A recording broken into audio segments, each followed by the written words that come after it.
The overview is probably the most important paragraph in the whole essay.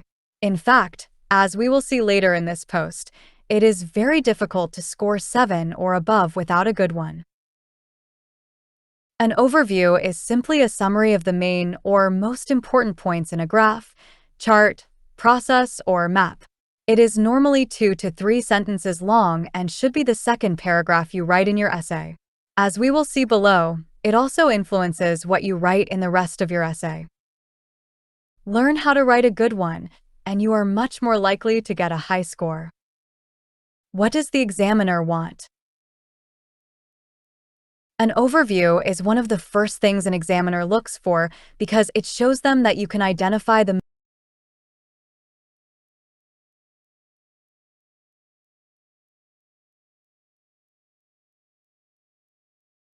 most important information from the graph or chart and clearly identify overall trends and comparisons.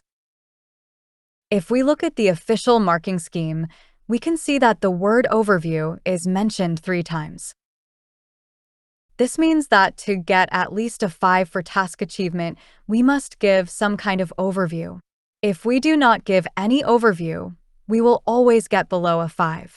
If we select the appropriate data to include in our overview, we get a score of 6, and if it is clear, we get a 7 for this part of the exam. If you know how to select the appropriate data and practice writing a clear overview, you will likely get the score you deserve in this section. What is an overview? To understand this, we must look at the question. The question for Academic Task 1 is always the same. Summarize the information by selecting and reporting the main features, and make comparisons where relevant. We, therefore, need to provide a short summary of the main features. You do this in the overview paragraph by picking out 3 to 4 of the most significant things you can see and writing them in general terms. By general, I mean you do not support anything you see with data from the graph or chart. Write about what you can see visually. How do I select the correct features? To understand this, we have to think about the different types of graphs and charts we might see. There are generally 2 different kinds of charts and graphs: dynamic and static. Dynamic charts show data over time, and static charts show data at just one point in time. This will affect the type of data we select. When we are looking at dynamic graphs, we should be looking out for: what does the data do from the start to the finish? Do they generally go up or down, or do they fluctuate? Any significant difference from the general trend? Overall increase/decrease? Bergsloos. When we look at static graphs, we should be looking for: what are the highest/lowest values? What are the most noticeable differences? Any similarities? Any significant exceptions? Is there any special grammar? You should try and make a complex sentence by making a subordinate clause. Complex sentences are sentences with more than one clause, which help increase our marks in the grammatical range, part of the marking criteria.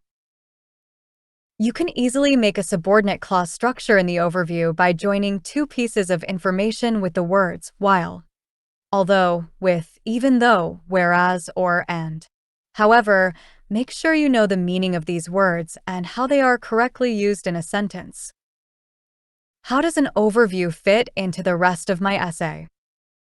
The overview should be the second paragraph of a 4-paragraph structure. Paragraph 1, paraphrase sentence. Paragraph 2, overview. Paragraph 3, details. Paragraph 4, details. I tell my students to write the overview before the details because it clarifies to the examiner that they have identified the main features and helps them write the details paragraph. In the details paragraphs, you will take the statements you made in the overview and support them with data.